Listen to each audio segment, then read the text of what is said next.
বিসমিল্লাহির রহমানির রহিম।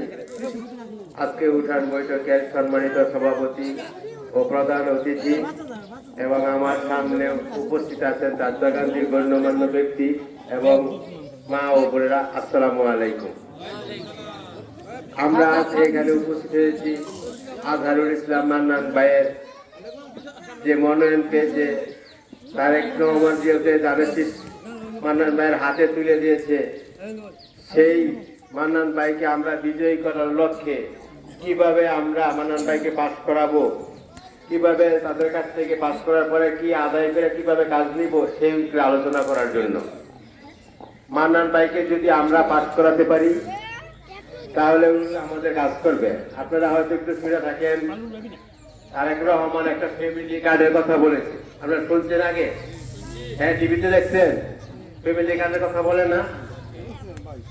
আর এখন যদি মান্নান ভাইরে পাস করাইতে পারেন আপনারা, তাইলে প্রত্যেকটা বাংলাদেশের প্রত্যেকটা পরিবারে একটা ফ্যামিলি কার্ড দিব।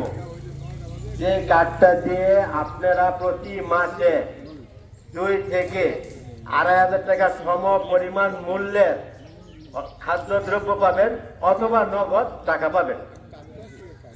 যদি মান্নান বাইরে যারা শেষ দিয়ে যদি পাস করেন তাহলে আপনারা সেটা পাবেন।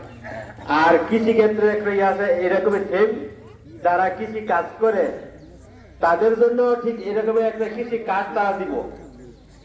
এই কৃষি কার্ডের বিনিময়ে কৃষি যত পণ্য আছে ন্যায্য মূল্যে দ্রুত তাদের কাছে সরবরাহ করা হবে। তাই আসেন আমরা সবাই মিলে মান্নান ভাই হাতকে শক্তিশালী করে তাদের শীষ দিয়ে বুঝিয়ে পাস করাই এবং তারেক দিয়ে হাতকে শক্তিশালী করে আমরা প্রধানমন্ত্রী বানানোর চেষ্টা করি। আপনারা সবাই সেই জন্য দোয়া করবেন এবং তারেক শীষে সবাই ভোট দিবেন, নিজেরা দিবেন এবং অন্যান্য ফ্যামিলির পরিবারের সবাই বলবেন যেন ধানের শীষে সবাই ভোট দেয়। এই বলে আমার বক্তব্য শেষ করলাম। আসসালামু আলাইকুম।